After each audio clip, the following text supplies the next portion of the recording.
ఒక విశ్వాసాన్ని కల్పించాలనే ప్రయత్నంలో భాగంగానే ఈనాడు మా మిత్రులు అడ్లూరు లక్ష్మణ్ గారు ఈ కార్యక్రమాన్ని ఏర్పాటు చేసి అన్ని జిల్లా కేంద్రాలలో ఈ కార్యక్రమాన్ని పెట్టి అందరికీ ఇక్కడి నుంచి ప్రభుత్వం తీసుకుంటున్న నిర్ణయాలను అందే విధంగా ఏర్పాటు చేయడం జరిగింది. అదేవిధంగా విద్యా రిజర్వేషన్లలో కానీ ఉద్యోగ రిజర్వేషన్లలో కానీ దివ్యాంగులకు వాళ్ళకి ఇవ్వాల్సిన కోటా ఇవ్వడానికి అన్ని రకాలుగా మన ప్రభుత్వం నిర్ణయం తీసుకున్నది. ఇదే కాకుండా దివ్యాంగులే పెళ్లి చేసుకుంటే ఆర్థిక సహాయాన్ని 2 లక్షల రూపాయలు ఇవ్వాల్సిందిగా రాష్ట్ర ప్రభుత్వం ఈరోజు నిర్ణయం తీసుకొని మిమ్మల్ని ప్రోత్సహించే విధంగా, అదేవిధంగా దివ్యాంగులను ఇతరులు పెళ్లి చేసుకున్నా కూడా ఆర్థిక సహాయాన్ని అందించడం ద్వారా ఈ సమాజంలో దివ్యాంగులకు ఈ సమాజం మమ్మల్ని నిర్లక్ష్యంగా చూస్తుంది, మా పట్ల ఈ సమాజానికి ప్రేమ లేదేమో, గౌరవం లేదేమో అనే అనుమానాన్ని దూరం చేయడానికి ఈరోజు ఈ కార్యక్రమాలు తీసుకోవడం జరిగింది. ఇవే కాకుండా ప్రభుత్వ నియామకాలలో, అదేవిధంగా ఈ మధ్యకాలంలో క్రీడలలో కూడా దివ్యాంగులను రాణించే విధంగా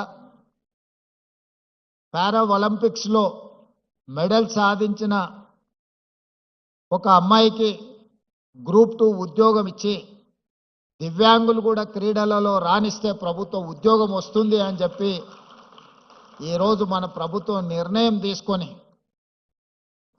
అన్నీ బాగున్నాయి. ఈరోజు సమాజంతో పోటీ పడడమే కష్టమైన పరిస్థితులు ఉన్నాయి. అత్యంత తీవ్రమైన పోటీ ఎదుర్కొంటున్న ఈ సందర్భంలో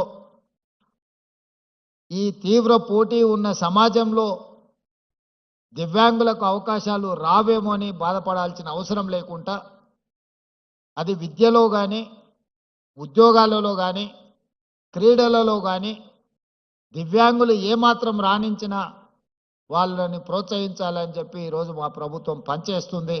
మీరందరూ ఆత్మస్థైర్యం కోల్పోకుండా ప్రభుత్వం కల్పించే అవకాశాలను సద్వినియోగం చేసుకొని జీవితంలో ఎదగాల్సిందిగా మీ అందరికీ సూచన చేస్తున్నా. మనందరికీ ముఖ్యంగా దివ్యాంగులకు ఒకరే ఒకరు స్ఫూర్తి ఈ ప్రాంతం నుంచి, సూదిని జైపాల్ రెడ్డి గారు. ఈ దేశంలోనే ఒక మేధావిగా youngest south Indian best parliamentarian award పొందడమే కాకుండా పరిపాలనలో పట్టు సాధించడమే కాకుండా భాష మీద తనకున్న పట్టును నిరూపించి భారతదేశ పార్లమెంటులోనే ఉత్తమ పార్లమెంటేరియన్గా వారు రాణించగలిగారు. ఏ రోజు కూడా ఆయనకు వైకల్యం ఉన్నది అన్నది ఆయన ఎప్పుడు ఆయన ఆలోచనలో కూడా రానియలేదు.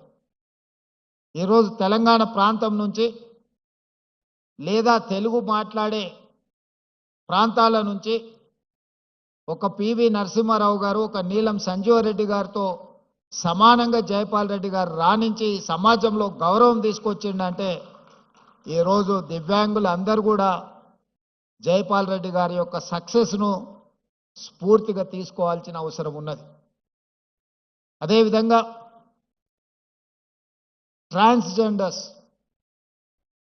వీళ్ళ పట్ల కూడా సమాజము కొంత వివక్ష చూపించడము, కుటుంబ సభ్యుల యొక్క నిర్లక్ష్యానికి లోనైన వాళ్ళను కూడా ఈరోజు ట్రాన్స్జెండర్స్ని కూడా రాష్ట్ర ప్రభుత్వ ఉద్యోగ అవకాశాలు కల్పించడమే కాకుండా రాష్ట్ర ప్రభుత్వం అందించిన డబుల్ బెడ్రూమ్ ఇండ్లు కానీ ఇందిరమ్మ ఇండ్లు కానీ నిన్ననే రామగుండం నియోజకవర్గంలో అక్కడి శాసనసభ్యులు రాజ్ ఠాకూర్ గారు ఇళ్ల పట్టాలు కూడా ఈరోజు ట్రాన్స్జెండర్లకు అందించడం జరిగింది.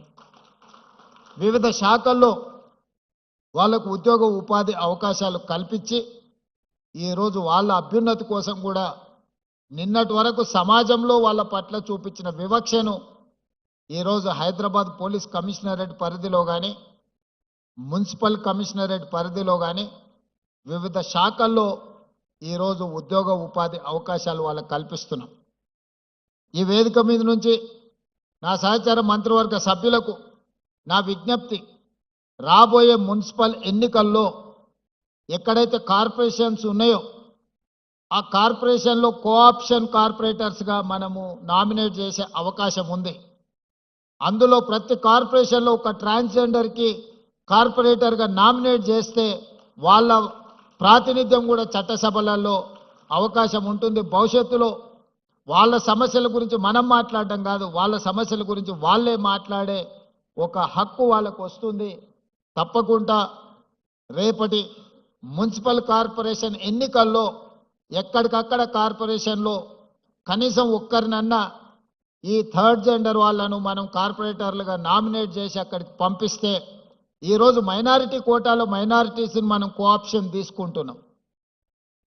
వివిధ జిల్లా పరిషత్తుల్లో వివిధ మున్సిపాలిటీలలో మైనారిటీలు ఎన్నిక అవ్వడానికి అవకాశం తక్కువ ఉంటుంది కాబట్టి కోఆప్షన్ మెంబర్స్ కింద మనం వీటిల్లో నామినేట్ చేస్తున్నాం. అదే విధానాలలో ట్రాన్స్జెండర్స్ను కూడా మనము కోఆప్షన్ మెంబర్స్గా ఈ కార్పొరేషన్లో పంపిస్తే వాళ్ళు వాళ్ళ సమస్యల మీద మాట్లాడుకోవడమే కాకుండా మాకు కూడా ఈ సమాజంలో మేము భాగస్వాములము, ఈ సమాజంలో ఆడవాళ్లతో మగవాళ్లతో సమానంగా మాకు అవకాశాలు ఉన్నాయి. ఈ ప్రభుత్వం మమ్మల్ని కూడా మానవత్వంతో చూస్తుంది, మమ్మల్ని మనుషులుగా గుర్తిస్తుంది. ఈ ప్రభుత్వం మాకు అండగా నిలబడ్డదని వాళ్ళు కూడా భావించే అవకాశం ఉంటుంది. కాబట్టి రేపటి మున్సిపల్ ఎన్నికలలో వాళ్ళని కోఆప్షన్ మెంబర్లుగా మున్సిపల్ కార్పొరేషన్లలో మనము కోఆప్ట్ చేసుకుంటే బాగుంటుంది. ఇది నా ఆలోచన. తప్పకుండా రేపు జరగబోయే మంత్రి